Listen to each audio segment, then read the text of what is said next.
So David Dobrik has had a lot going on recently. You probably have already heard about the allegations made against David Dobrik and more particularly the Vlog Squad. I actually made a video talking about this entire subject and it's been pretty crazy news, right? Like, I think it took a lot of people by surprise.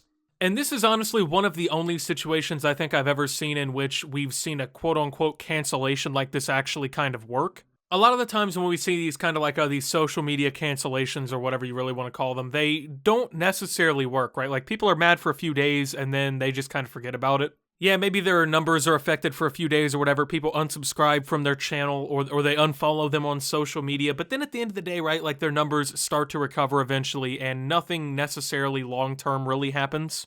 But with this situation, man, David Dobrik actually is one of the, I would say, more big, I guess, examples of cancellation that we've ever seen. Now, I don't know if you guys know this or not, but David Dobrik actually has an application out there that he helped bring up. Now, this app is called Dispo, and I actually didn't know that he even had any ties to this app. I don't remember anything about this. I think I've heard of the app before, but I didn't really remember or know that David was actually involved. So David Dobrik was involved with this application. Now Dispo is basically an app in which you take pictures or whatever, right? And like how a disposable camera would or a camera from back in the day would, it would take time for the photo to quote unquote develop, and it has like a retro filter superimposed onto it. You gotta wait like an entire day for this picture you take on your phone to develop. And honestly, I know this is off track, but I don't really see the big point. It sounds like a pretty, useless application to me. I mean, you can already add retro filters pretty much through like the iPhone camera and through Instagram cameras and things like that. You can add all kinds of filters. And you don't have to wait for the photo to develop. I guess the big draw is that it's actually like a real-life camera was or whatever, but I don't know, it seems like they're trying to reinvent the wheel, right? Like, it's already been done, it's been pretty much perfected how it already is, and it's not really going to go any further, right? But more importantly, David Dobrik has now seen his role in this company completely vanish. He's had to step away from this company that he was helping run through the board of directors and everything because of these entire Vlog Squad allegations and this situation that's unfolded around his name and his friends' name. So, one of the buzziest apps of the moment is now in disarray with its social media star co-founder stepping down amid a controversy that sparked a backlash from at least one investor in the company and multiple advertisers with ties to him. David Dobrik, who has tens of millions of followers across YouTube, TikTok, and other social networks, stepped down Sunday from the board of the photo-sharing app Dispo. His departure came about a week after Insider reported allegations from a woman who said that she was sexually assaulted in 2018 by a former member of Dobrik's influential group of friends known as the Vlog Squad.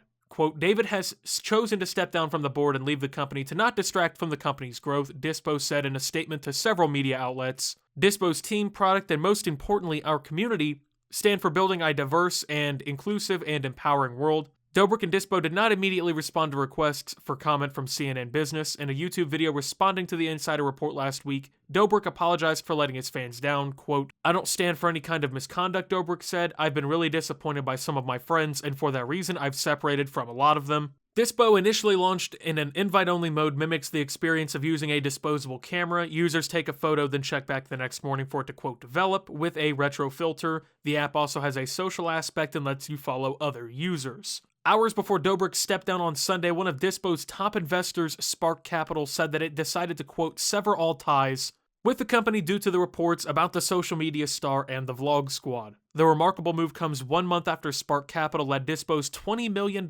funding round at a reported $200 million valuation. So David Dobrik, who helped co-found this app or whatever, right, has helped bring it up, has now had to step away from this company. Now, this is a company recently valued at $200 million, right? Like, for a startup, that is insane. And with the amount of funding that they were getting, the amount of social impact that someone like David Dobrik has, and the investors who are actually behind the project, I really think that this is an application that can take off. Once again, I don't see the particular personal deal with it, right? Like, it's not something I would use. But apparently people with money are seeing something in it. That is a crazy valuation. And getting investors like that is obviously very impressive. Now, like I said, this is one of the biggest situations I've ever seen involved with this because David Dobrik has now lost out on this massive project that he helped start. Like, who knows where this could go? I mean, yeah, on one side of it, right, like it could completely shutter and tomorrow it's down, and no one ever uses it ever again and it was worthless in a week, right? But on the upside, like a lot of these big apps and social medias, they end up billions of dollars, tens of billions of dollars in valuation.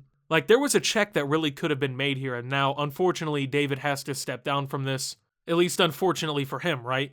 With all these allegations and everything going on, right? So, quote, "We have stepped down from our position on the board and we're in the process of making arrangements to ensure that we do not profit from our recent investment in Dispo," Spark Capital tweeted. On Monday, 776, a fund started by Reddit co-founder Alexis Ohanian, said that it would donate any profits from its investment in Dispo to an unspecified organization working with survivors of sexual assault. Quote, "We have been working closely with Dispo over the last week and are in full support of their decision to part ways with David," 776 said on Twitter. "We have believed in Dispo's mission since the beginning and will continue to support the hardworking team bringing it to life." In the days following the allegations, brands including Dollar Shave Club, DoorDash, and HelloFresh dropped sponsorship deals with Dobrik, according to Insider. So not only has David missed out on the potential to grow a $200 million company he started and, well, I guess co-founded, into God knows what it could become, but he's now also lost out on personal sponsorship money, and this is something that we've seen over the last, especially like year and a half, 2 years.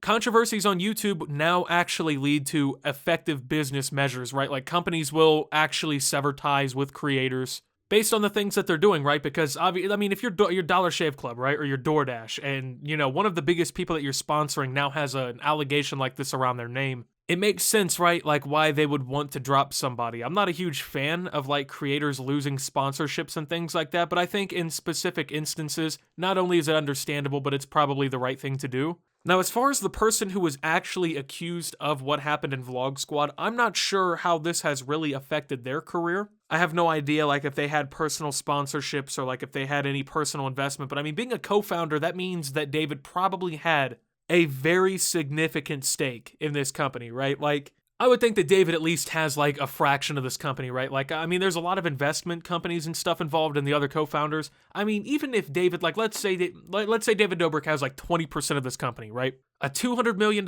company, that means that his holdings in the company alone is worth, what, $40 million? And that's only if he has just 20%. So we're talking about David losing potentially tens of millions of dollars. Now, people are going to try and make the point, you know, oh, well, Optimus, if he stepped down from the board of directors, right, that doesn't mean that he's lost his holdings in this company. But from the way that it's sounding, right, he's going to be stepping away from the company entirely, which means that maybe he's going to sell his stake to the other investors.